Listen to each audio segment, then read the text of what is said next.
hit illegal ham in the face. But bro, where's the banjo? Some Cleveland sports shows try to give you hot takes, but only one can give you a big old piece of hot ham. Welcome to Illegal Ham to the Face. Talking all Cleveland sports. And don't forget our Fat Boy Tuesday, where we also ham it up with some fun food topics. Without further ado, let's serve up some ham. Here are the Ham Boys, Fatty, and Big Bry. What is going on, everybody? Welcome on into Legal Ham to the Face. Bry, it is spring out. It looks like Punxsutawney Phil is off on his prediction, like he freaking always is. Ended up being 53 degrees today outside, Bry. Oh my God, I couldn't believe it. Yeah, we'll take it. I mean, the hell we've been through, the last month. I don't know if we've gotten much above 20. So, yeah, haven't sent today. Oh, yes, and everything's melting down, and holy crap, it's like rivers across the roads. It's amazing what happens when you got 2 feet of snow getting ready to disappear here in a couple days. Sounds like next week's supposed to be halfway decent too. So maybe we're to the other side of the really crappy stuff. Although I'm sure we've got another snowstorm in us for March. Oh, and April and probably May and maybe one in June, knowing our weather program. Why not? So Justin's in here tonight. He said that he wants winter back. Let me scroll all the way up here. Let's see here. Damn near 70 today. I want more snow. He said a hot dog is a taco. We've already been discussing that for a better part of a decade now, it feels like. And Game Time Bobby's in here tonight. What's going on, Bobby G? Thank you for joining us tonight. Bry, tonight's show, we're diving into the NBA trade that we kind of broke at the end of our show with James Harden and Darius Garland last week. We're going to talk about Super Bowl. We're going to talk about somebody handing in their letter of resignation, along with a player doing the same thing. It's your turn for trivia tonight, which is brought to you by City Dogs Cleveland. We're going to do our top 3 moments of the Super Bowl this year, whether it be a commercial, a play, just something that stood out to you in the Super Bowl this year. And then, Brian, I haven't decided for Fat Boy Tuesday yet, but I have a feeling we might be talking a little pizza because yesterday was National Pizza Day. I did not know that. So we might get into that a little bit, but I want to let everybody know that, Brian, I don't know how I did it. I don't know what happened. I wish I could recreate the algorithm, but Brian, last week we went viral. Okay. On Instagram with our conversation with Nick Weary about Super Bowl foods, Brian. And it was the clip that I clipped of us talking about walking into a Super Bowl party and seeing like 10 crock pots. And just knowing you're about to have a good time. And we started talking about crock pot foods. And Brian, a lot of people gave us their recipes. I thank you, everybody. Brian, we ended up with almost 1,800 likes. Goodness. Almost 200 comments. Brian, 89,000 engagements. Jeez. I don't know what happened. I don't know how it happened. Brian, there was a lot of, because my face was on there more than yours. There was a lot of, that fat guy needs to go find a salad bar, not crock pots. That guy's face looks like a crock pot. That guy's third. What a wonderful place. That aren't you so happy we went viral? That sounds delightful. All of them I started laughing at, and all I could do was just giggle because if you guys are just commenting to comment, I'm like, fine, bring it on. It is what it is. I know where I'm at in my life. I know I got a fat face and I got 4 chins. We're good. I understand it. The best one was, and I wasn't expecting the guy to actually contact me back, Brian, but I actually wrote down because one guy specifically, I remember, told me to go to the salad bar, go find a salad bar you pretty much FF. We're going to dumb it down a little bit, but a little FF action out there. And I was like, huh. I was like, well, I wonder what this guy's about. So I clicked on his profile, and the very first thing it said was Christian underneath Hmm. his name. So I just wrote back to him and I said, hey, you know something that's very Christian of you to say? Thank you so much and God bless. And I didn't think I'd hear back from him because you know how trolls are, Brian. But he actually wrote back and All apologized. right. Oh, is Caught that me right? Good. Caught me off Yeah. guard on that one. Yeah, we all have moments of weakness, I guess. But I do every time when I yeah. see a crock pot, Brian. There's yeah, I don't know. Maybe he had a bad day. I guess it's good that he came back to apologize. But yeah, whatever. There's really no space for that, especially somebody just it's not like you were attacking him and he came back at you. You're just minding your own damn business, and he felt the Hey, need to attack you. But some people out there just aren't happy, and so they try to pull people down into the misery with them. So hey, yeah, that's fine. there you go. God bless. Yeah, that's all you can say. Kill him with kindness. Brian, I enjoyed it. I started laughing. Hey, the more you guys hate, guess what? More content for us. Doesn't matter to me. No sweat off my back. Brian, Justin, I love you, Justin. 4, did you lose weight? I did a little bit today. I'm not gonna lie. It might be down to 3.5 chins. It was 7 at one point in time. But Brian, let's get in our show this week. But how's your week been so far? We had a crazy time last week. We got to thank Nick Weary and his awesome sauce for joining us last week. Yeah, the week has been good so far. I mean, after the Super Bowl and the kind of snoozer that was, and if you want to, we can get into some bets that I'm sure a lot of people lost because somehow there are a lot of points, basically just in the fourth quarter, but there wasn't a lot of garbage offense. I guess the first 3 quarters were just like going to the dentist, really.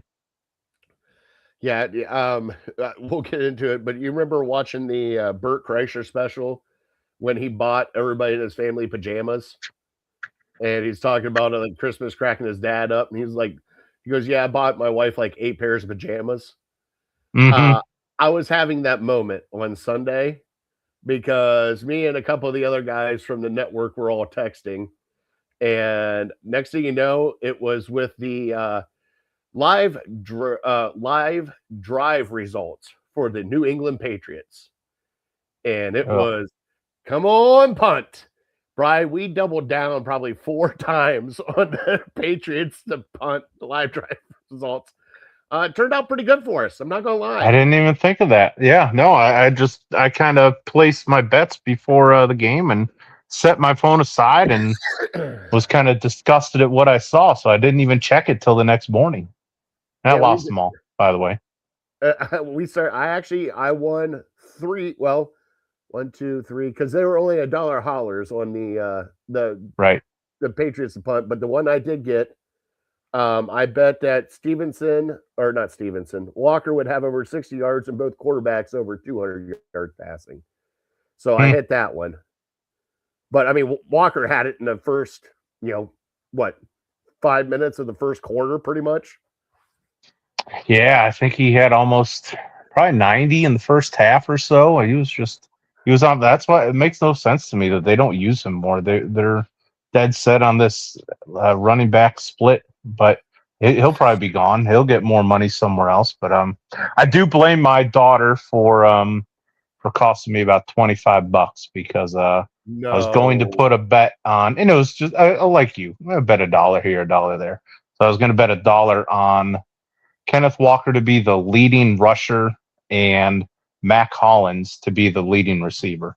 And it was like plus 2,400 or something like that. So I was going to do it. I was about to do it. She distracted me and I never got back to it. And I thought about it like in the second quarter. I'm like, shoot, go watch. Go figure. Mac Hollins. And I think he had like 4 catches. He had like 2 big catches and that was it. So yeah, go figure that's what's hits. But I don't know. I needed in a fantasy thing that we do at work. I needed Stephon Diggs to have 50 yards to win like big money and get third place in this thing, and I think he had 38 or something like that. So Bad beat. yeah, it was a bummer all around, really, to be honest. The one that really did piss me off, the bet I did, I'll even admit it on here. The one that really did piss me off is I was watching the game was going, and you have your live odds for MVP. Now and I'll be honest with you, I put $1 holler on Stephon Diggs and $1 holler on Cooper Kupp to win MVP. Sure. Okay, sure. So did I. On Kupp. But the best one was as soon as I saw the first field goal, I'm like, that kicker's winning the MVP. That kicker pretty much scored all the points for that freaking team, and he still didn't win the MVP. How did Myers not win the MVP, Brian? That's some bullshit. Well, if they were all like 55, 60 yarders, he probably would have, but they were like chip shot field goals that Schmitty could have made. Still upset. Walker was the best player on the field, and I don't know if it was very close at all, really. I didn't see him. I'm glad they got it right. No, he didn't. You're right. I mean, the kicker scored all the points and the defense. Yeah, I think after the fact, I heard that the kicker's points over under was like 8, and I'm like kicking myself. Why didn't I bet that? That seemed like a good bet. Saying kickers don't win the MVP, bro. No, they don't. I don't think Vinatieri ever did. We'll have to look that up. Although he did get into the Hall of Fame. I think maybe second or third kicker ever. Yeah. Well, yeah. That's impressive. All right. Well, Brian, do you want to get started on our show and get into our trivia, buddy? Even though we kind of already started it as we're talking. Well, let's go. Yeah, I don't have any shout outs if that's what you're going to ask me. All right. Let's do the trivia, bud. And it's your turn for trivia, which is brought to you by City Dogs Cleveland.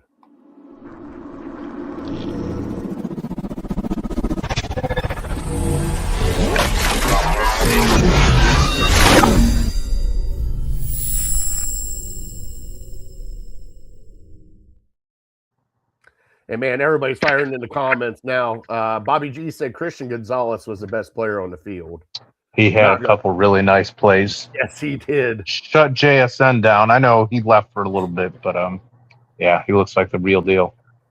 Yeah. All right, Bri, it is your turn for trivia. All right, bud. I know you probably got a doozy for me this week. What do you got, bud? It's a Super Bowl trivia. It's gettable.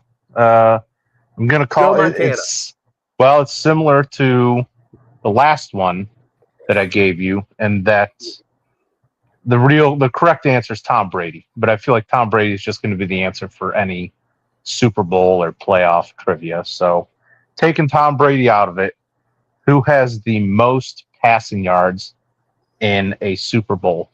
One single game. In one single game. Mm-hmm. Not named Tom Brady. Brady has 1 and 2.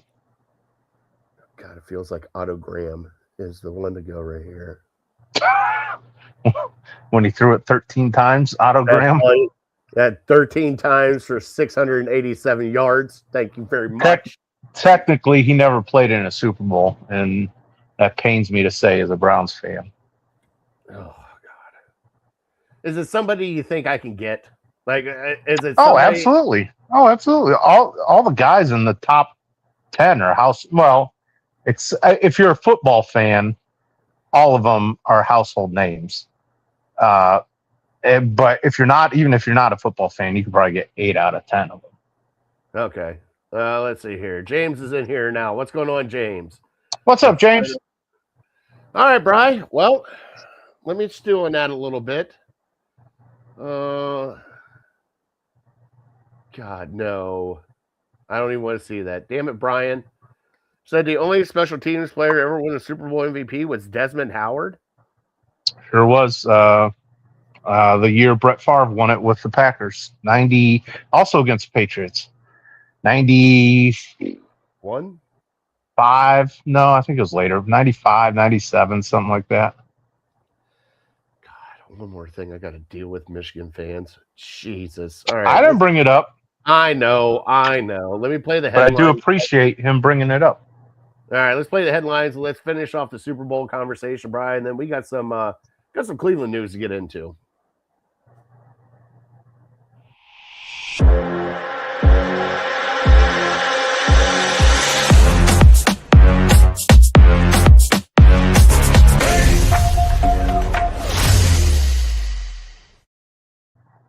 Brian, you're going to have to repeat the trivia for James. He did not hear what it was.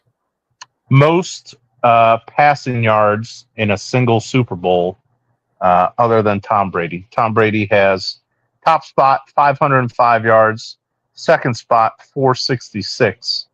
So technically, I'm looking for who has the third most in a single game. All right. All right, Brian, let's finish off our Super Bowl conversation, bud. It was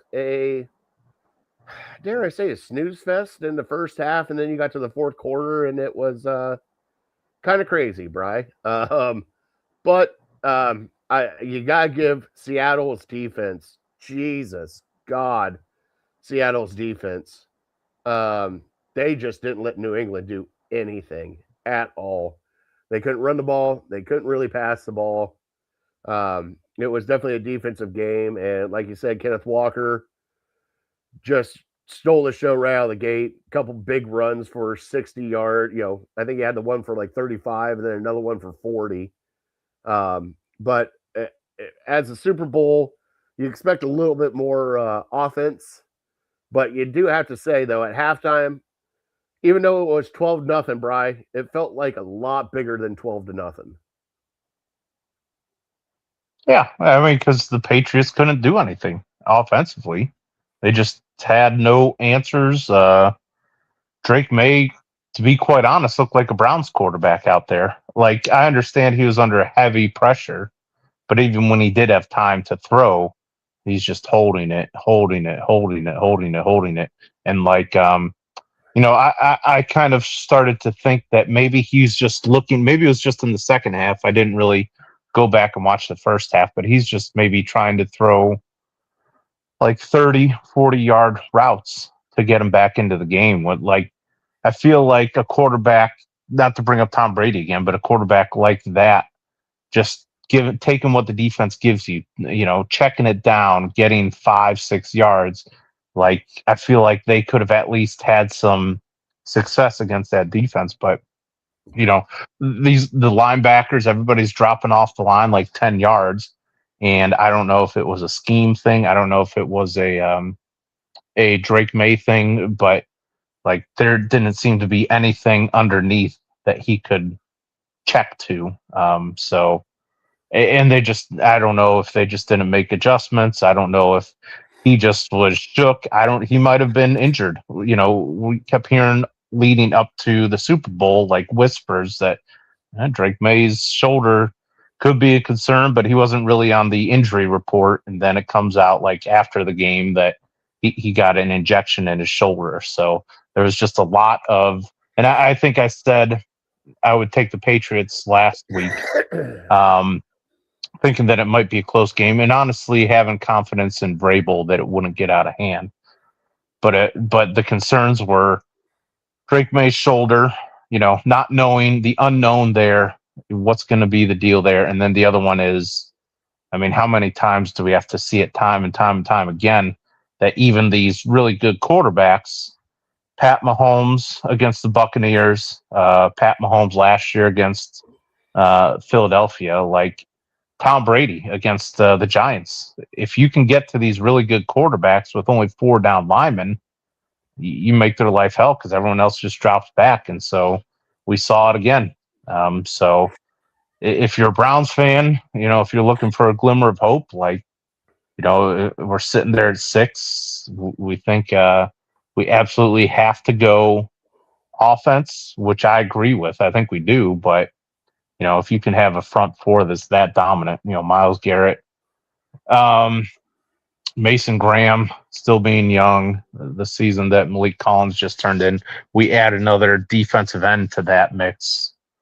I don't know if you can do it game in and game out, but when you're put in big game situations, if you can get to the quarterback with just 4 guys, it's a game changer. It's going to be very difficult. You're really going to have to be disciplined and have a great game plan to counteract that. Yeah, and Seattle just pretty much ate that offensive line from New England. And what was it? Will Campbell, a couple of the pictures I saw of him getting completely flattened on his ass. Man, It came out today that he was playing with like a torn ligament in his knee for the playoffs, which is wild. Wild to think. Like, I don't know. At what point do you have to say you're kind of being selfish? Because I know you want to be a warrior, you want to be out there for your team, but if you're hurting your team, you have to know when to sit down. Yeah, but who's the backup is the other question. Oh, I have no idea. If it's fucking KT Leviston, you might as well try to stay out there, right? Taking strays, man. I tell you, he's like, what am I doing? I'm just sitting at home. That's rough. And then he's going to be sitting at home for a very long time, along with Jed Wills. Let's hope so. Knock on wood. Jeez. Brian, is there any other takeaway you have from the Super Bowl? Whether it be, we'll talk about, the halftime show was a halftime show. I know there was 2 different halftime shows for the entire world. Jesus, we can't even get on the same page for that. But Brian, like any of the commercials you thought were good, like the one that I thought was the Duncan commercial with all the 90s sitcoms.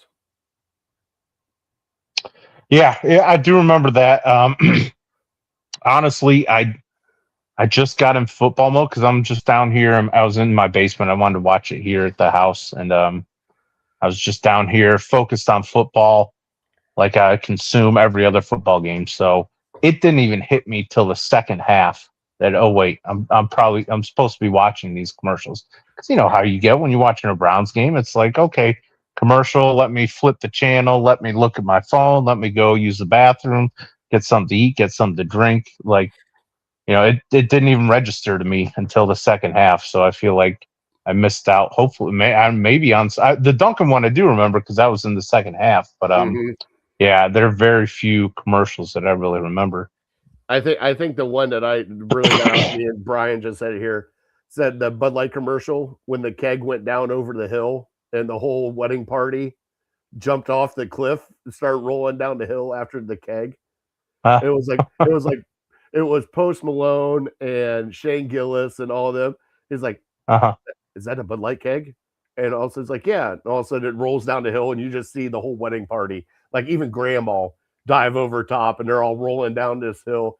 And Shane gets down the bottom and goes, guys, there's a path down here.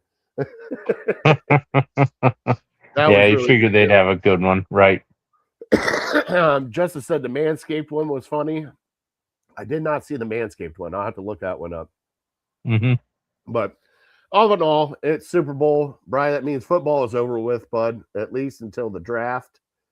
We're going to segue real quick into at least some football news on our side. Come to find out that, everybody said that Jim Schwartz didn't have a prayer's chance to he was going to come back. He couldn't go anywhere else. He's going to come back to the Browns. And Brian, he put in his letter of resignation and he's gone with the wind. You shocked by that? Because a lot of people were shocked saying that he was going to come back. No, I wouldn't say I was shocked. I mean, the initial reports was, well, he's just not happy and he's just not going to be around. But then the fact that it drug out a little bit longer and it took so long. But then there were things along the way with Monken's press conference to where he was saying, well, I wasn't game planning for Jim Schwartz. I was game planning for Denzel Ward and for Myles Garrett. And so I feel like that was him maybe subtly throwing dirt on the grave of Jim Schwartz. Like if he really wanted to keep him around and thought he had a realistic chance, he would have said nothing but glowing things about him if he thought honestly that he would be back in the locker room. So, but the longer it drug on, you're like, well, this is kind of his only option. He's not going to have another defensive coordinator job just sitting out there waiting for him. So maybe try to talk yourself into it. Well, is he going to coach again this year, you think? Sounds like the Raiders. Oh, is that right? Okay, so but he's still under contract with us, so would they have to trade for him? I don't know. That I don't know. I don't know the aspects of that whole situation with the contract and everything else. Is he interviewing for them, or is that just a rumor? No, it's just rumors right now going around. So Sure. so I don't know. And when Monkey, let's see, good God, Brian, who threw a bigger fit when Monkey got hired, Fatty or Schwartz? Probably Fatty. I'm not gonna lie. No, you didn't lose out on a head coaching job like Jim Schwartz did. Man, Did you throw that big of a fit? I don't remember. I did. There's another. Okay. There's another show I threw a huge fit on. And it okay. And Brian, it wasn't the fact that I was caught off guard by the Monken hire. As we all were. And you had your heart set on one person, and that one person did not get it. And of course, you're going to throw a little bit of a fit. I mean, I did get called a 6-year-old at the time when this fit happened. But there was a fit. So refresh my memory. Was your heart set on Schwartz or Shieldhouse? Schwartz. I wanted Schwartz. Oh, okay. But I thought you did. Yeah. I would have been okay with Shieldhouse because I think with Shieldhouse, Schwartz would have stayed too. Yeah, there's just no way of knowing that though. Yeah. I don't really know. I think if we didn't choose him, then he was probably gone, is what it sounds like. Unless, Shieldhouse being a younger guy, he would show up to the Browns facility and just bow down to Jim Schwartz and sing his praises and really pump his ego up to try to keep him around. Not gonna lie, Shieldhouse being a younger guy, he was bowing down to a lot of people in the front office if he got hired. He would have no sway on anything that happened here. At least Monken has a little bit of say what's going on. So we'll see how it turns out. Bry, another person saying goodbye. David Njoku came out and said his goodbyes to Cleveland. He is not going to resign in Cleveland. He is going to hit the free agent market. Bry, he was here for, 9 years. Is it 9 years he was here? He was drafted the same year as Miles. So that was a year before Baker. So I feel like he's like 38 years old. Well, no. Remember when he was drafted, he was only like 20. Yeah. So I don't even know if is he 30 now or something? I don't even think he's 30 yet. 29. Yeah. So yeah, he's still got some good years. If he catches on with a quality team, they could use him if he stays healthy. Yeah. I mean, I want to thank him for, his time here. Obviously, Harold Fanning doing what he did this year kind of sealed the deal in Njoku. And, you're not going to pay that kind of amount of money, for a tight end when you have a younger one, in the wings waiting. And I think they saw the writing on the wall with Fanning doing as well as he did. They knew they were not going to sign David Njoku this year.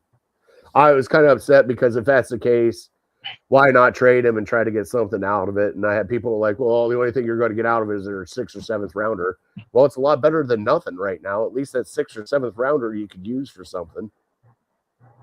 Sure. Yeah. And especially, a team that really wasn't going anywhere. But maybe you couldn't even got that because he was hurt most of the year. So, and he was on an expiring deal. So there's no guarantee that you could have got that. But yeah, I agree. If you got a 5th or 6th rounder or something, yeah, they should have explored that. But I have been hard on David Njoku, and a lot of it has to do with his contract. Like us paying him at the time a top 5 tight end salary, and then I think probably once all the other guys got paid a top 10 salary, and so that's where a lot of my I don't know what to call it, not displeasure, but a lot of my sourness came from for Njoku. Like, the dude was a consummate pro.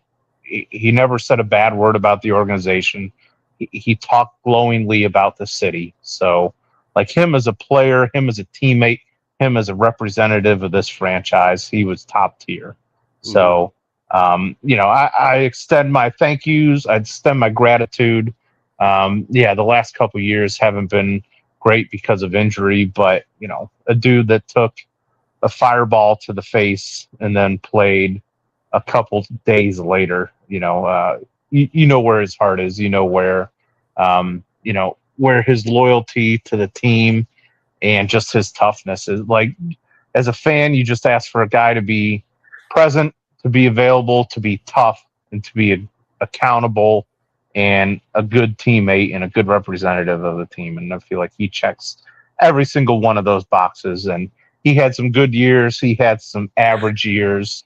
And, you know, I've gotten on him in the past about not living up to his contract. But all accounts say he's a grade A human being. So I thank you, David Njoku, for what you did for the city of Cleveland. And, you know, he posted a farewell or a send off today, just thanking the city, and that was just total class move.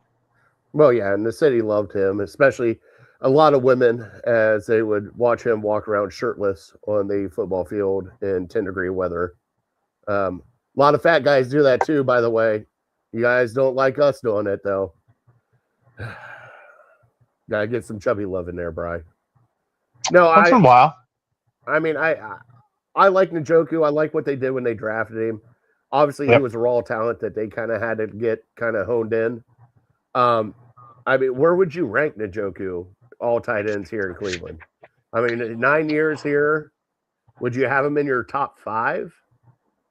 I think so. Yeah, I think statistically he's second behind Ozzie Newsome. So I can't think of anybody other than Ozzie that you would put above him. Like, I'd have to really go back and think of Kellen Winslow. Like, it was very short lived, and obviously he's had a lot of trouble since he left the Browns. But yeah, I don't know. If you can make a case for somebody being higher than him in second place, then I would listen to it. But right now, not off the top of my head. Who? A lot of people were saying big play Gary Barnage. Yeah, but he just didn't. I mean, he was good for maybe a year or two, maybe 3 at the most. Just not enough, not long enough. Same with Jordan Cameron. Mm-hmm. Cameron Jordan. Was that who it was, Cameron? Well, now you got no. It was Jordan Cameron. Cameron Jordan's the guy for. Okay, it was, but that's the infamous phone call to Cameron Jordan, right? Like, hey, we drafted you. And he said, "I've already been drafted, man." Jose Cotto's here. What's going on, Jose? What's up, Jose? Hey, man. Glad to hear from you, bud. Well, now that Jose's here, we got to talk a little baseball, Bri. And it came out that Manuel Clase, a lot more doctored pitches than was perceived before. It sounded like over 48 games in 2 years that he kind of spiked a couple.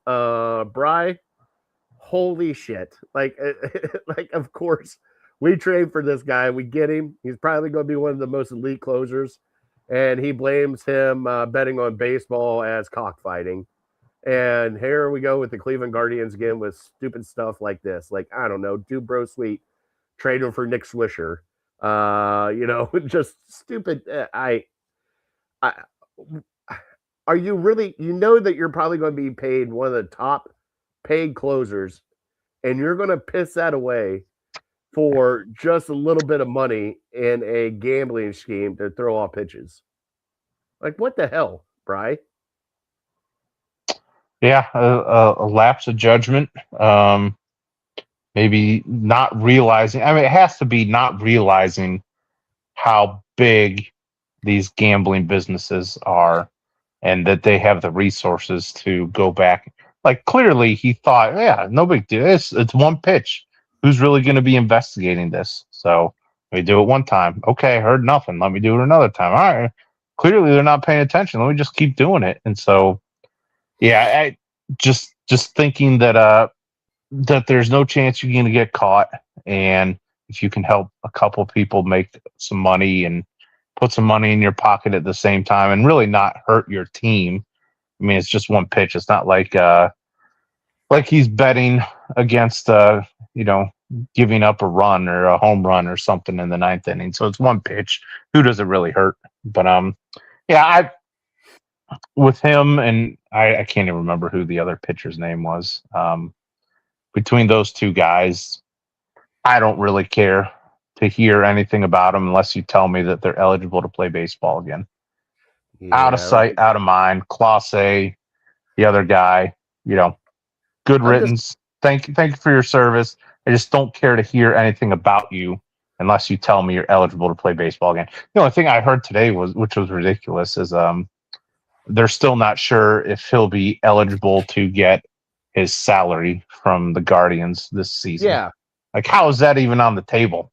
Like, he cheated the game, and you're saying there's still a chance that he could get his salary? Well, I understand it's probably all semantics, and he won't get it, but just the fact that it's even a discussion. Well, technically, like, baseball and basketball are the only guaranteed contracts. Like, you're guaranteed that money. Like, there's no ifs, ands, or buts about it. Football is not. And that's the other thing. That's why I wanted to bring up to you is, like, the Guardians, I mean, that's almost $10 million right there that they could use in free agency, even though they won't use it. Let's be honest, they won't. Mm-hmm. But, I mean, that's $10 million extra dollars to get on your payroll just for one guy. I mean, they got to at least tell them something so that they can kind of figure out the team and what they have to do. Like, they know they're not getting Class A back. But, I mean, it's $10 million. I think it ended up being like 7 or something, like 6.8. But still, I mean, that's enough money to bring in 2 other guys, knowing the way the Cleveland Guardians work. And one of them's probably going to be 48 years old, like Jason Giambi. So, but I still don't know how the Guardians are still on the hook on this contract and everything. Like, as soon as he was being investigated, everything should have been put on pause. And I mean, everything put on pause until this system played out. And now that they know that he's going to be indicted for all this stuff, that's when, be like, all right, Guardians, you guys can rip up that contract. You guys don't have to pay him anymore. If he gets through this legal process and everything else, then he could go find another team or go play over in Japan or Korea or Dominican, wherever he's going to play. Let him do whatever he's going to do. But yeah, I'm still trying to figure out how the guards are on the hook for that one. It's wild. Yeah, I'm sure it'll all play out in the end. And so there's not a whole lot of reason to speculate or waste time worrying too much about it. But yeah, I heard that today, and I was just that was one thing I was pretty surprised about with the matter. But at this point, I'm just assuming he'll never play in baseball again. Yeah. And Brian, I do got to give a slow clap for our next legal thing that has happened today. It only took 10 years, it feels like, but Deshaun Watson has finally settled all of his lawsuits against him. Bri, it's all done and over with. All the legal matters are done. It only took 9 years, but they're all done now. And we don't have to talk about them anymore after this. There's no more allegations. No more of that stuff coming around anytime soon. That won't stop ESPN from talking about him, though. Oh, I know. I mean, if they have a slow day in the offseason, you don't think they're going to be bringing up Deshaun Watson, and you'll hear about Tony Busby and just anything to get content for them. No, I just thought that was funny hearing that today because I know the one that he was very adamant about taking to court. And, oh, look at that. You still ended up settling. Okay. All right, buddy. Good for you. That's why I say hasn't never been proven guilty of all these allegations. I know people want to say, "Wow, how could 22 people be lying?" Like, if you tell me I can get a big payday for 22 people, I guarantee I can find 22 people to lie. Allegedly, Bri, you don't want to get in that murky water. That's a gray area we don't want to get into. We're having shows from redoing shows from 3 years ago. I know, right? All right, Brian, let's get into it. James Harden got traded from LA Clippers to the Cleveland Cavaliers for Darius Garland and a second-round pick, Brian. Not only we had that, we had Dennis Schroeder and Keon Ellis come over, DeAndre Hunter trade from Sacramento. Brian, people have been trying to bait me about this James Harden coming over. And it's, Brian, I do not have a problem with James Harden coming to the Cavs and what the Cavs had to give up to get James Harden. I feel like the Cavs knew that Darius Garland's feet were, let's just put it this way, they're fucked. And they're trying to get out of it. And they were hoping that they would get a pick back, picking up the contract from James Harden, but they did not. They ended up having to give a second round pick just to get the beard here. Now, my qualms with this, Bri, are James Harden does not play defense. One. Neither did Darius Garland. Well, he tried.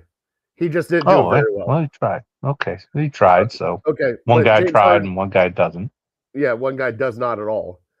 Two, James Harden is also 36 years old. And James Harden is known to be I don't know how to explain it. A thorn in certain gentlemen establishments. Yeah, but that's I don't know. That's a narrative that people enjoy talking about. Again, that doesn't really affect anything at all. I think the biggest what thing you do in your free time is, as long as you show up and play basketball. Darius Garland was an angel, by all accounts. No, he didn't show up and play in the playoffs. So, sorry, bud. Well, there's games that James Harden hasn't showed up and played in the playoffs. Oh, absolutely. So yeah, but it's the devil you know versus the devil that you don't know. Oh my God, I don't know. I'm leery about it. Hey, he's played well the past two games. Everybody's kind of crowning this to be and a couple people on Network 2 and 6 have too. This is a championship team with just these two of Mitchell and Harden. When were they saying that? Was that after the game last night? Yes, it was after. Yeah, right. And people are flying high today. He's played two games. Finals favorites. Because let's be honest, and credit given to the Cavs, that's probably a top 5 win that they'll have in the regular season. What they did last night. So, as a guy who said, I don't really care about the regular season, I can acknowledge, and I didn't watch it. I didn't stay up and watch, but by all accounts, from what I heard today, coming back in the fourth quarter, Harden making a big shot at the end there. You got to give credit where credit is due, and it sounded like that was a great win and something that can springboard them at least for a couple weeks to, hopefully go on a run here. Do you think these additions, Brian? I'm going to ask you because we've been trounced in the second round multiple years now, and we broke up the core 4 at that point in time too. The core 4 that they said they didn't want to break up, even though we knew it had to be a point in time. Do you think the additions of Harden, Schroeder, and Ellis put us in the Eastern Conference Finals and maybe the NBA Finals? It's so hard to project, and I don't want to pigeonhole myself into saying, oh, yeah, for sure. But do I legitimately believe we're in a better place right now than we were a week or 8 days ago or 10 days ago before we made the Schroeder deal? Absolutely. Absolutely, I do.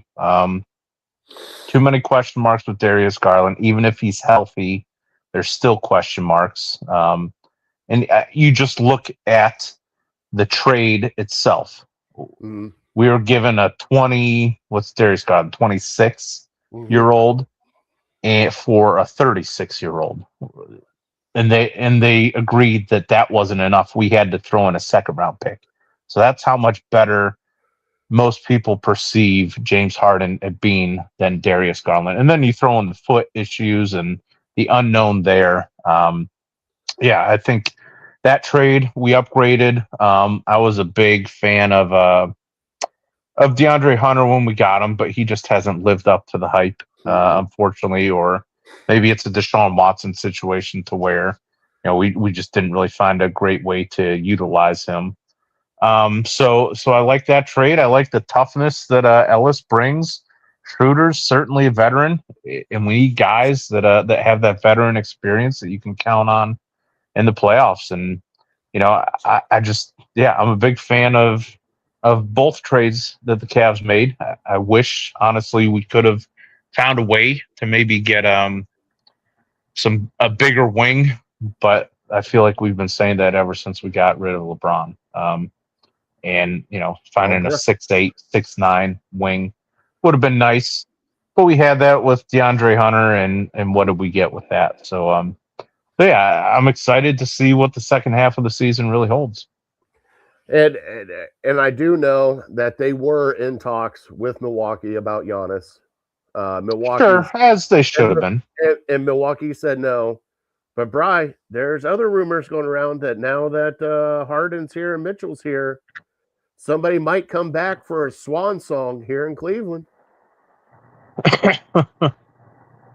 Yeah, I think that's a discussion maybe to have in the off season. And for those that don't know, he's talking about LeBron. But we've heard that the last couple off seasons. But right now, people are talking like it's more likely than not that he'll play in Cleveland next year. Which I don't really know if that's the case. I think that's people getting caught up in the moment. Again, like I said, with Andrew Berry hiring the Browns coach, nobody really knows. Unless you're LeBron's best friend and he tells you everything and you're reporting it to Shams, nobody really. It's all speculation. Nobody knows anything. And people are connecting the dots. So, yeah, would I like to see him back for next year, and if we can keep this this team intact, and that means bringing Harden back, and hopefully after a successful off season and postseason, that would be great. But there's a lot of things that have to go down between now and then. Like I just saw today, Jason Tatum is playing 5-on-5 now, so there's a chance he's back for the playoffs. If he's back for the playoffs, I don't care how good you get to be with James Harden. The Celtics are the favorites. But if he's 90%, Jason Tatum, I don't know. If he's going to be 90%, I mean, he's still got to get in. He might be limited on minutes. He might be. Yeah, and it seems like we always hear this stuff.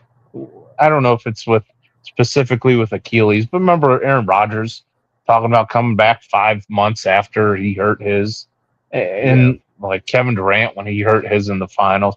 Like there's all this, like you think he's playing 5-on-5 in February. Certainly he'll be ready by April or May, but that's not always the case. But the Celtics are still a formidable opponent without him.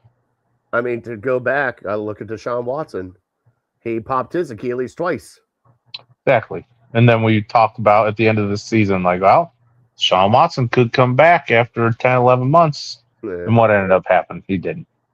Oh, he could have. He would. Did you not see the videotapes? He could have. Oh, exactly. Those are the same evidence as playing 5-on-5. Like, playing 5-on-5? Oh, look at this video. Now, hold on. Was he playing, that's not professional games. Was he playing 5-on-5 with NBA pros or the rec league from Strongsville? Zero idea. Right. Can't say that at all.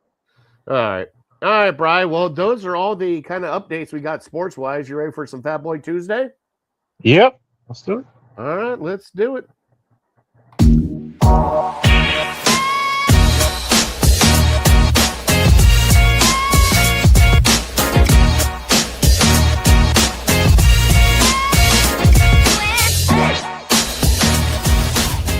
And now, it's time for Fat Boy Tuesday.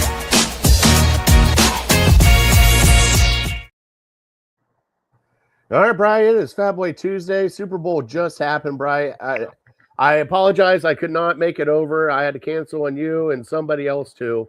Hope got sick. She was down all day Sunday, and it was just me and the boys, and we did do a crock pot food, but we didn't go extravagant. We just made some chili.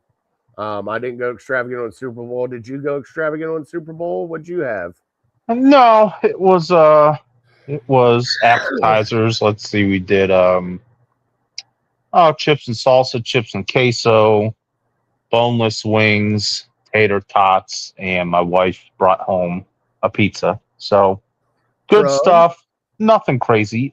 Sparky's here actually it's in Seville, so it's a little south of Medina. Had it one time, maybe 5 or 6 years ago, and she was actually out at an event Sunday afternoon. So on her way home, I was like, "Hey, you're swinging right past there. Pick it up, bring it up." And so she was here by 7 o'clock or so. I was being dad until through the first quarter at least, and then she got home and put her to bed. So it was on after that. Good eating, couple cold beers. So just did you just get a pepperoni? Oh yeah, yep. Okay. That's the go-to pepperoni. Okay, Don't there go is Seville. any crazy. Sparky's in Seville, Ohio, correct? Yep, you got it. All right, look at that. Okay, I'm looking at pictures now. You know how. All right, that looks actually really good pizza, dude. It wasn't bad. No, I wouldn't say it was anything great. Like, I don't think like I would send people, "Oh, you got to go down and try it." But it was solid. It was average to above average. Like out of 10, what would you give it? One bite. One bite. Everybody knows the rules, Brian. What would you give it? 6.5. 6.5. All right. Mm-hmm. All right. Yeah, we just kind of chilled out here. We had chili, and just kind of, I don't even know how. It was just a weird day. It was a weird Sunday for me. Did the boys watch the game with you? Hell no. God No. no. I got nerds, man. They want nothing to do with Nothing. sports. They didn't watch a minute of it. Not even a minute of it. They wanted. Oh, nothing to do bummer. with it. I mean, I invited them. Like, hey, you guys want to watch this? They're like, nah. Like every now and then, I'll get them to watch like a Guardians game or a Browns game with me, but it's very rare. Now, Buckeyes, on the other hand, they will watch a Buckeyes game with me. Yeah, it's easy to be a Buckeyes fan. But Anybody can do that. But I also have the one child that's an asshole that will come up and be like, "Hey, why is the Mountaineers game not on?" Like, you don't even give a shit about the Mountaineers. What are you talking about? But no, it was kind of a low key day. Now it was pizza day yesterday, and Bri, we're also, we're degenerates. We'll eat whatever kind of pizza gets kind of thrown in front of us. We really don't care.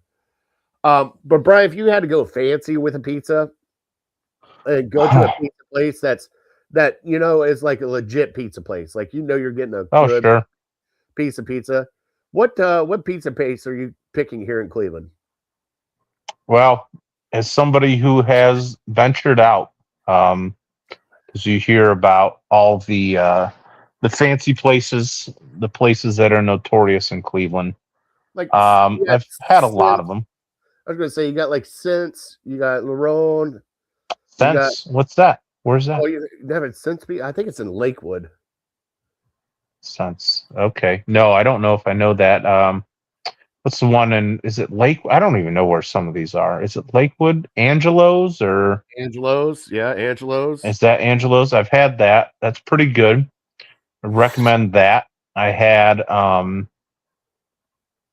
is it Vincenzo's? Yeah. In downtown Cleveland. Uh-huh. I've had that. What's the one by you in work? Sweet Basil. No. They have Geraci's. one. What is it? Geraci's? Yeah, Geraci's. had Geraci's. Geraci's is good. I recommend that.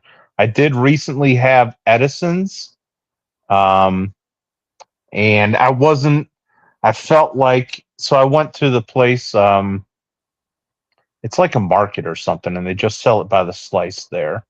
And I felt like everything was good. There was maybe too much sauce, and the dough itself wasn't cooked long enough. Like, the cheese was good, the crust on the cheese was good, but the dough itself was very floppy. And so didn't love Edison's. Pizza 216, I don't know if that's still around. I don't know. I think that's pretty close to like a, gosh, I can't, is it Vincenzo's that's in downtown Cleveland that has like a slice shop? I keep saying that, but yeah, I don't know. It's close to East 9th, and I think it's the Radisson Hotel there. Pizza 216 is still around. Pizza 216. So those Jake's Illarone is no, I've never had Illarone or what did you say? I have friends that had Il Rione. and they said it was phenomenal. They said the place was packed, and the pizza was very good. So that's on the list. I think that's out towards the east side, maybe a little bit. What's the other one? Crust. I've never had Edison. Crust. Forgot about Yeah, I said I had Edison's like a month or two ago, and was a little underwhelmed. Too much sauce, not enough. Too much flop on the dough. Okay. Cheese was cooked good though. I haven't seen Athens pizzas in here. I think I've had that. Nothing memorable. I mean- Ohio pie, I'd still throw out there, and it's in Brunswick, and I think there's one in Rocky River, maybe. A little different, almost like a pan style. It's almost like a Detroit style, but maybe not as heavy as a Detroit style. And they have like a sweet sauce, and so put the sauce on top like a Detroit style. They don't give you a ton of sauce, so I would ask for extra sauce. But yeah, definitely would recommend that. Giannino's, we have one in Medina. I know there's a bunch around. Antonio's, always very good. Romeo's, kind of local Northeast Ohio Tell you staples. what, Marco's has got a great pie too, dude. Oh yeah. Oh, absolutely. The other one that we were forgetting, Brian, and we've been to it. We went to the office lounge. We were right beside it. A slice above. Oh, one of my wife's favorites. We got it this year. I took her to the Miami Dolphins game. On our way back home to Medina, we stopped and got a slice above. Oh, guess what? Looks like me and the boys are going to go to Sense Pizza pretty quickly. Okay.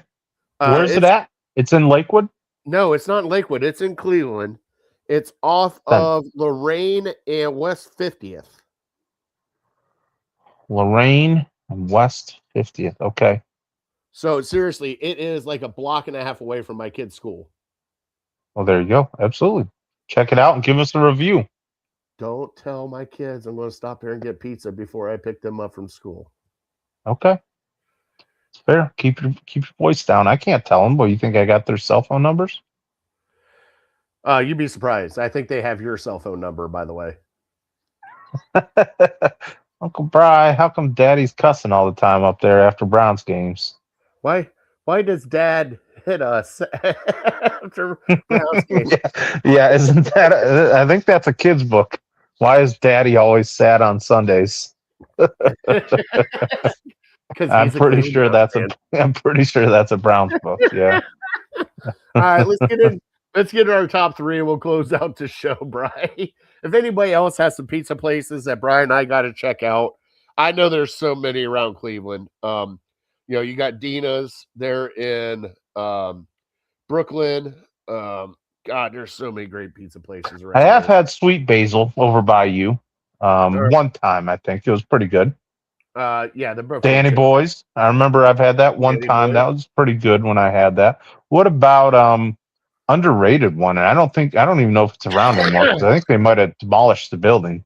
And if Jose's still watching, it was right next to him.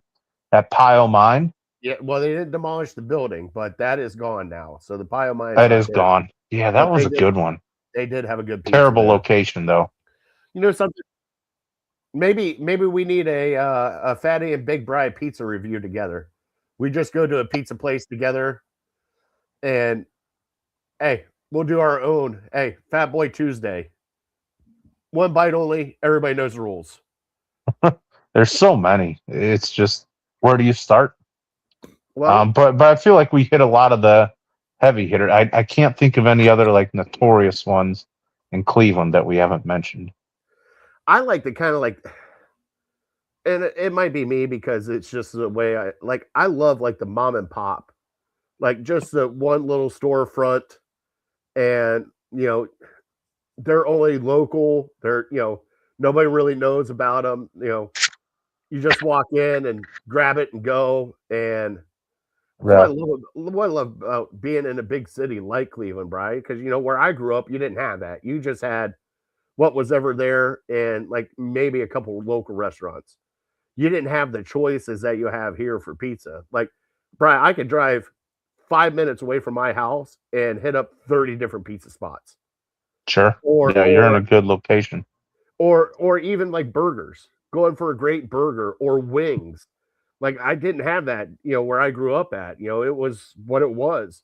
Like I love this for like my kids because my kids are loving trying new food. Like we're going out for we're going to go build our own pho here. I think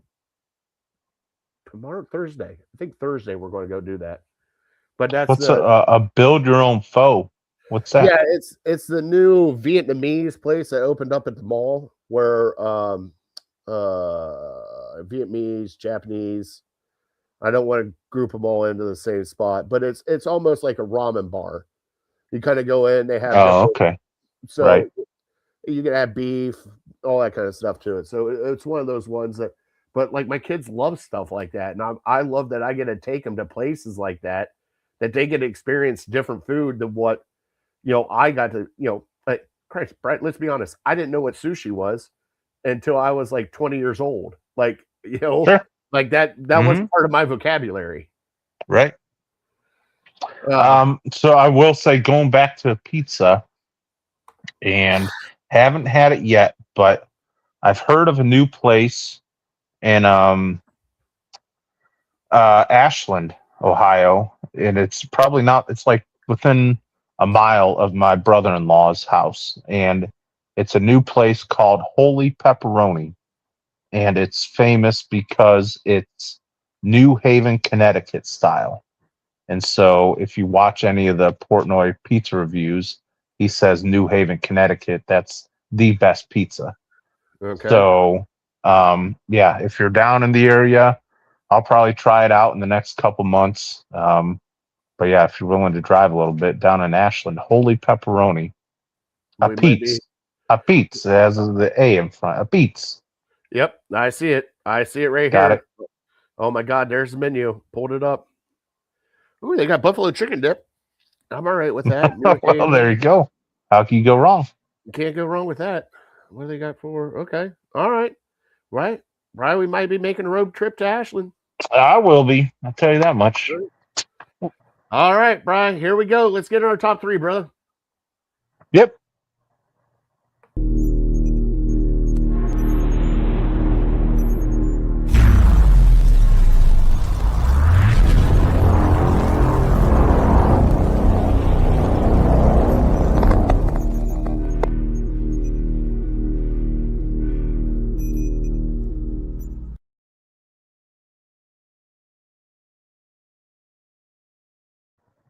He's only saying that now because he's in Chicago. He says Chicago pizza is better. Okay, shout out to Chicago Pizza because I've tried the two big ones because I have family there, Lou Malnati's and Giordano's. I'm a Giordano's fan over Lou Malnati's. I feel like that's more of the authentic Chicago style. But my brother lives in Cary, Illinois. Mm-hmm. There's a place that Portnoy's actually reviewed up there called Uncle Jerry's. And that's, in my opinion, it's more of a modern kind of Italian or Chicago style to where it's not super heavy. It's not like eating a piece of pie, but it's really good. Uncle Jerry's definitely worth, if you're in the area, worth the drive. Hour northwest of Chicago, I believe. All right, there you go. You heard it here on Network 216. Go get it, Jose. Come on, man. You can take the trip up there. Take the train. Oh, he would take the train up there. All right, Brian. Top three moments from the Super Bowl this year, whether it be commercials, plays, whatever. Do you have your top three ready? Yes, sir. Why don't you fire them off for me, bud? Here we go. My number three, you got to give some love to the defense because it was such a defensive battle. So number three would be the defensive touchdown. But in general, the defensive performance by the Seattle, just Drake May, who finished, I think, 1 or 2 votes outside of the MVP, just made him look like like he was a Browns quarterback, to be honest, like a guy who was seeing ghosts, to use a Sam Darnold phrase. He just never looked comfortable. Somehow he finished with 295 passing yards, which I have no idea how that happened, but just looked like an amateur quarterback. So tip of the cap to them. My number 2 is Kenneth Walker. Just a guy who I've said was a stud for a long time, going back to when he torched Michigan at Michigan State, and feel like he's never really gotten his run until being on the biggest stage. And what kept coming back to my mind was, if you go back to the Browns-Jets game and you look at the performance that Breece Hall had against the Browns, another good running back, athletic, quick, shifty running back against a very good defense. And that's what we had here, to where you give him the ball, he just kind of grabs it in the backfield and he just kind of waits for either a hole to open or to bounce it outside. Like, here's the ball, make it happen. And that's what he did, on his 30-yard runs that he had, or they kept highlighting it throughout the game, like just how patient he was. Like another Michigan State running back, Le'Veon Bell, like just Chris slow brought that up earlier. and wait for the hole to open, and then you just hit it and you just go. And so, like, an unbelievable performance on the biggest stage when they really didn't have a whole lot else going. Their offensive player of the year was banged up and had trouble getting some traction. So he should have been the MVP. It would have been a crime if it wasn't him. So he's my number 2 highlight. And then my number 1, I'll give you a little bit. The one commercial that I do remember and kind of started getting me to think, like, oh yeah, I got to start paying attention to commercials more, was the Budweiser one with the Clydesdale and the Eagle. That was, I knew it. Pretty awesome. That was pretty awesome. My number 3. Yeah. Yep. I mean, you want to feel American? There you go. Watch that commercial. That was pretty awesome.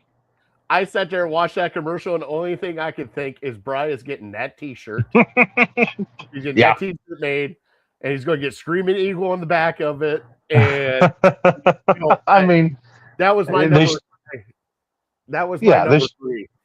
They should have done that a long time ago. How they didn't have that marriage between the Clydesdale and the Eagle, but yeah, I mean, because I didn't know where it, for whatever reason, I was just watching it, taking it in as it was happening. I wasn't trying to foreshadow what was going to happen, and it's kind of happened, and I was like, oh, that's awesome. All right, that was my number 3. I got an honorable mention. I do have to give our kicker credit. The Myers kicker, 5 field goals, awesome. Sure. Bry, number 2 for me. And this is going to go on the Patriots side. Christian Gonzalez, the 2 pass breakups that he had, the deep shot to Rashid Shaheed. Is that how you say it? Rashid Shaheed. And then the one right there to cut off in Jigba. And I thought he intercepted that. I really did. He undercut that. I'll tell you what, that kid is – keep an eye on him, Bry. He's going to be amazing. Yeah. He is going to be truly amazing. And my number 1 – and it goes for the misfits of all misfits, Bry. You were drafted by the New York Jets. Ran into the mud. Went to Carolina with Baker. You went to a backup to Baker. Yeah. Carolina. Went to San Francisco. You took a team backup to 14-3. And they said, nah, we don't want you. We're going to go with this rookie from Michigan. And you end up getting taking another team, 14-3, which trivia, Bride, there's only 2 NFL quarterbacks that have gone 14-3, and it is Sam Darnold and Tom Brady. Sam Darnold. Congratulations, my friend. That was, you saved me from the only 2 quarterbacks in NFL history to have 2 14-win regular seasons. Tom Brady and Sam Darnold. Unbelievable. Sam's. And hey, who would have thought out of that draft class of Josh Allen, Lamar Jackson? We won't say Baker because we know the Baker Bros will get all upset. Sure, you have to say Baker. Yeah, he's a starting quarterback in the league as of now.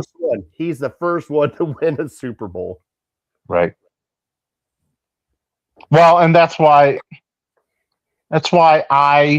and people will call me crazy and people won't want to hear it. That's why I hold out hope for Deshaun Watson. Because if I said 2 years ago that Sam Darnold was going to win a Super Bowl, people would have said, you're absolutely crazy. That's the dumbest take you've ever had. There's a 0% chance that ever happens. Bry. And so what are you about to tell me right now? There's a 0% chance that Deshaun Watson never does anything. No, I'm not saying that. What you're saying is the hope that you're believing in Deshaun Watson was 4 years ago. That's your hope. That Deshaun Watson was going to be that guy 4 years ago. You could have said the same thing about Sam Darnold 4 years ago in Carolina. Oh yeah, because he was going to do so much in Carolina. Well, the league gave up on him, and the league has given up on Deshaun Watson. And Deshaun Watson has proven a lot more in the league before Sam Darnold did 2 years ago. In one season. One season he's proven. No, not one season. No, he went to the playoffs. He led the league in passing 1 year. He went to the playoffs. Did he go to the AFC Championship game? One season. Did he go to the AFC Championship? I don't know. I can't. He either went to the AFC Championship game or he went to the second round of the playoffs and lost to Pat Mahomes. I think they were leading by like 21 points. But I'm just saying, one's in the same a talented quarterback.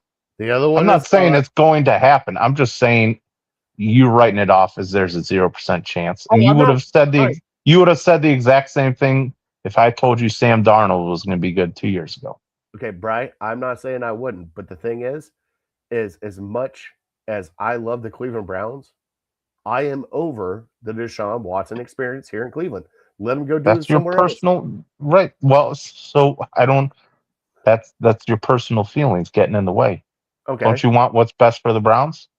Let me ask you a question then. As of right now, if he actually plays this next year coming up, and it's Sam Shador, he gets the start, and he looks mediocre to okay, maybe a little bit above average. His contract's coming up. Are you going to re-sign him?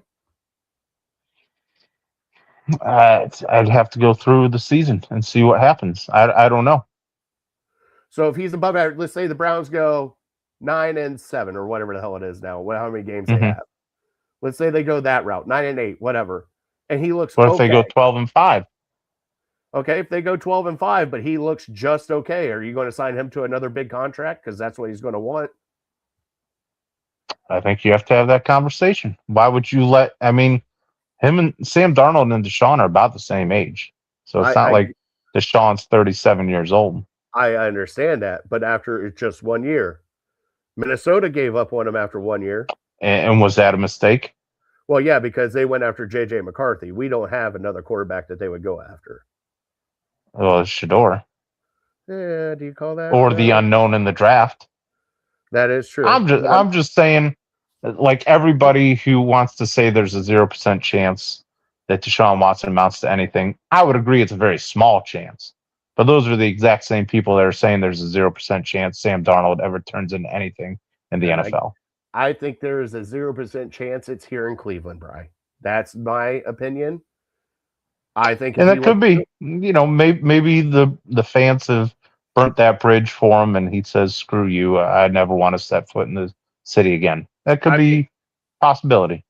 Did the owner not burn the bridge when he announced that they made a mistake? No, because what did he say? We made a mistake. No, he didn't. That's exactly what he said. Okay, I'll bet you $300 that's not what he said. Then what did he say? He said we took a big swing and we missed for Deshaun Watson. I don't know if he said we missed. I don't know for sure. Swing and we missed. You just told me that he said he made a mistake, and now you're already backing off that. And that's so how could I trust you? How could I? No, how could I trust you? Stop it. You just told me that he said he made a mistake, and I'm telling you he didn't say that. We made a big swing and missed. That is a mistake. Well, clearly they haven't missed unless they cut him. Well, if they cut him, then that's an admission of miss. They can't. As long as he's on the roster, he's a possibility at quarterback. So All as right. much as you might not want to hear that, it's reality. The bad thing is it's closer to reality on this team coming next year than I want it to be. Well, and still, don't get me wrong. Still, the best thing for the Browns franchise is to have Shedeur Sanders turn into a top 15 quarterback. I won't even say top 10 or top 5, top 15 quarterback, because he's still on a rookie deal for 2 more years after this season. So that's best case scenario for the Browns. Let's give him to top 25 first and not 49th. Let's try that. Pro Bowl quarterback. You're just asking. You're just asking for hate. Top 25. You're just asking for hate. Oh yeah, from a Pro Bowl quarterback. Shut the fuck up. Oh my god. All right, we're done. We're done. We're going to do our trivia. We're going to end this show before they. You deserve all the chubby jokes that are coming your way this week. That's fine. After that, I'll take them all day. Take them. Hey, take them right on my 7th chin. I'll take them. There you go. All right, Bri. So trivia brought to you by City Dogs Cleveland. As we got off the rails at the end. You said the second most passing yards in a Super Bowl besides Tom Brady. Mm-hmm. Now, is it a win or loss? Did they have to win the Super Bowl? No. I think actually, to be honest, I think Brady's 505 was the year that they lost. Okay. The one that comes to mind, Bri, I gotta go to the greatest show on turf, Kurt Warner. I think you're right. Yep, I think it was that Kurt Warner. So Tom Brady has the number 1 and the number 2. Kurt Warner has 3, 4, and 6. People forget how Arizona, what a stud and then Kurt Warner. Two in St. Louis and 1 in Arizona. Jeez. And then there's so Brady, Warner, and then number 5. Can you think of number 5? It was probably in the last 10 years. Foles. There you go. Look at you. You brought it strong today. Nick Foles. Yep. 373 yards. I think that was the year he beat Brady when Brady passed for 505. Yeah, that was the Philly special. That was when Carson Wentz was going to be the MVP and led the Eagles and then got hurt. Mm-hmm. And guess what? We never heard from Carson Wentz again. Yep. So Tom Brady, Kurt Warner, and 2 Philadelphia Eagles, Foles and McNabb. That's your top 7 right there. Jeez. All right. Well, everybody, I want to thank you guys so much for watching tonight. Jose, it's good seeing you in the chat, my friend. Yeah, bud. Bobby G, Brian, James, Justin, Chris. I think there's more in there that I could be forgetting, but it's okay. Thank you guys for joining us. Give us that like and subscribe on all of our socials at Ham Illegal, at Network 216. Brian, it's time to God bless them, my friend. Yeah, God bless you. God bless America. We're Legal Ham to Face. We're definitely uncorked. We're unloaded. We will see you guys next Tuesday. Have a great night.